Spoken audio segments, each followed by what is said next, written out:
Jempling, jalan teh jempling ya nama. Damatan Palin.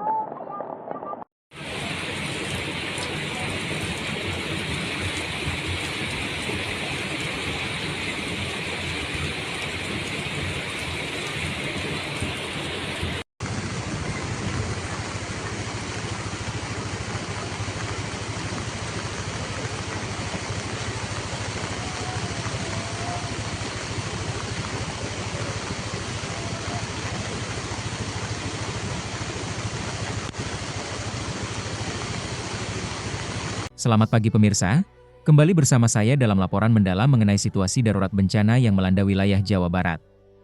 Memasuki penghujung tahun 2025, intensitas hujan yang ekstrim telah menempatkan wilayah Sukabumi, baik kota maupun kabupaten, dalam status siaga tinggi.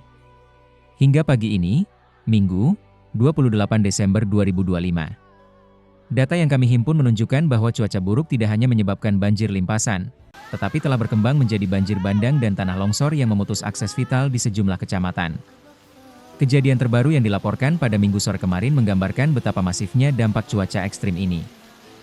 Kecamatan Purabaya dan Nyalindung menjadi titik terdalam yang terendam air.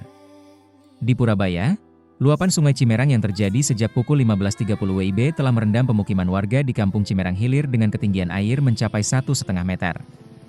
Fenomena ini disebut warga sebagai kejadian langka yang terakhir kali terjadi puluhan tahun silam. Tidak hanya rumah, puluhan hektar sawah yang siap panen kini menyerupai hamparan danau lumpur, memutus harapan ekonomi warga di penghujung tahun.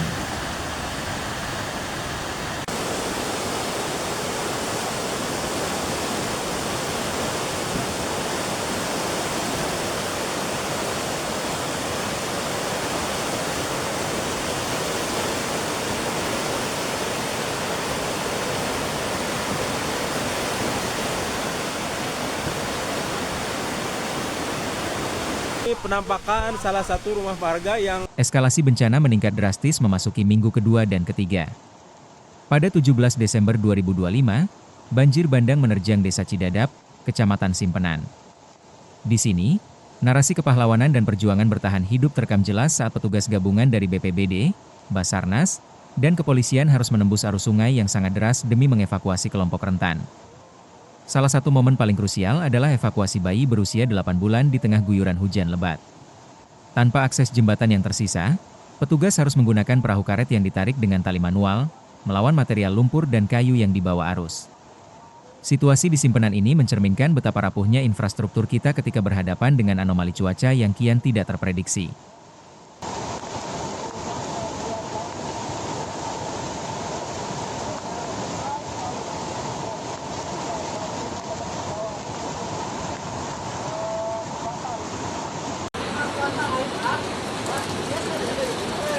Power ini udah sih ya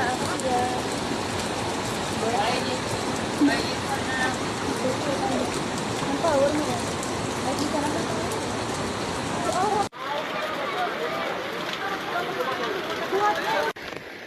Luapan Sungai Cikalahap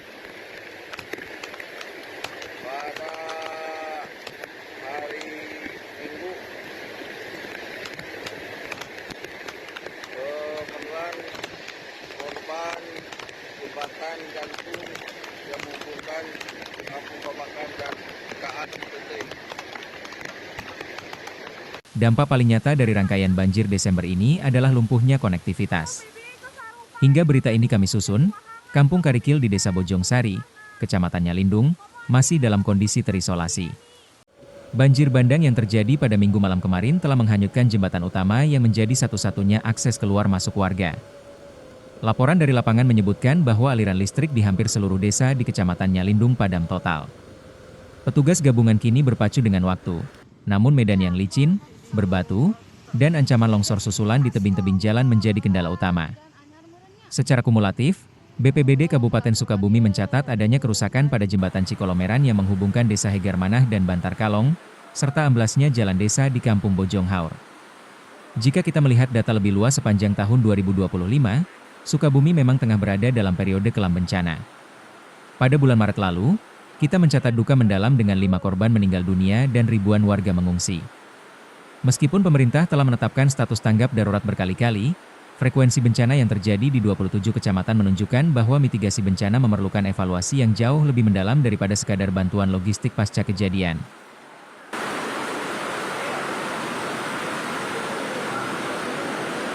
Lebat kelas banjir deh.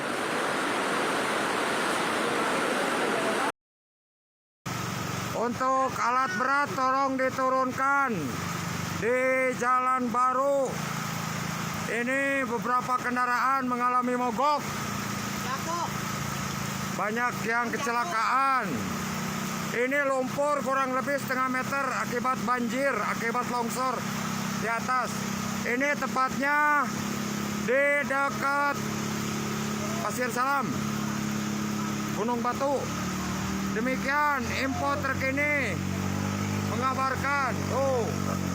Ya, warung durian. Gunung Batu. Di Arantos ke petugas. Mengapa Sukabumi begitu rentan? Para ahli lingkungan dan otoritas setempat menunjuk pada kombinasi dua faktor utama, cuaca ekstrim dan perubahan fungsi lahan. Curah hujan yang turun di wilayah Sukabumi selama Desember ini seringkali melampaui ambang batas normal, mencapai kategori sangat lebat dalam durasi yang singkat. Namun, faktor alam bukan satu-satunya terdakwa. Masalah drainase di wilayah perkotaan yang tersumbat sampah serta penyempitan aliran sungai di wilayah kabupaten akibat pemukiman dan aktivitas pertanian di lereng-lereng curam memperburuk keadaan. Di beberapa titik, longsoran tanah justru menutupi saluran air, yang kemudian menciptakan bendungan alami. Ketika bendungan ini jebol, terjadilah banjir bandang yang membawa daya rusak lebih besar bagi warga di hilir. Wakil Menteri Pekerjaan Umum dalam kunjungannya sempat menekankan pentingnya normalisasi sungai dan perbaikan jalan nasional yang terdampak. Namun, dengan total kerugian yang diprediksi mencapai miliaran rupiah sepanjang tahun ini, pemulihan infrastruktur bukanlah perkara mudah. Sebanyak 92 km jalan nasional di wilayah Sukabumi dilaporkan mengalami kerusakan dalam berbagai tingkatan akibat bencana banjir dan longsor yang terjadi silih berganti.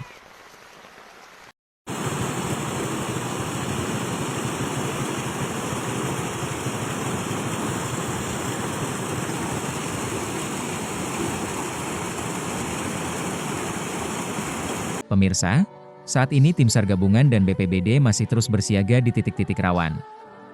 Fokus utama saat ini adalah pendistribusian logistik ke wilayah yang terisolasi serta memastikan warga yang rumahnya mengalami kerusakan berat mendapatkan tempat pengungsian yang layak.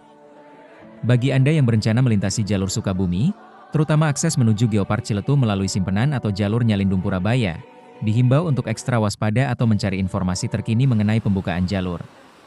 Cuaca diprediksi masih akan dibayangi hujan intensitas sedang hingga tinggi hingga pergantian tahun nanti. Banjir bukan sekadar siklus tahunan yang harus kita terima dengan pasrah. Kejadian di Purabaya yang langka ini menjadi alarm keras bagi kita semua bahwa lingkungan tengah mengirimkan sinyal darurat. Sinergi antara kebijakan pemerintah dalam tata ruang dan kesadaran masyarakat dalam menjaga aliran sungai adalah kunci agar Sukabumi tidak terus-menerus tenggelam dalam duka yang sama setiap kali hujan turun. Monitor Cuaca, mewakili seluruh tim yang bertugas, mengucapkan terima kasih atas perhatian Anda. Tetap aman, tetap waspada, dan jaga keselamatan Anda serta keluarga. Sampai jumpa dalam laporan berikutnya.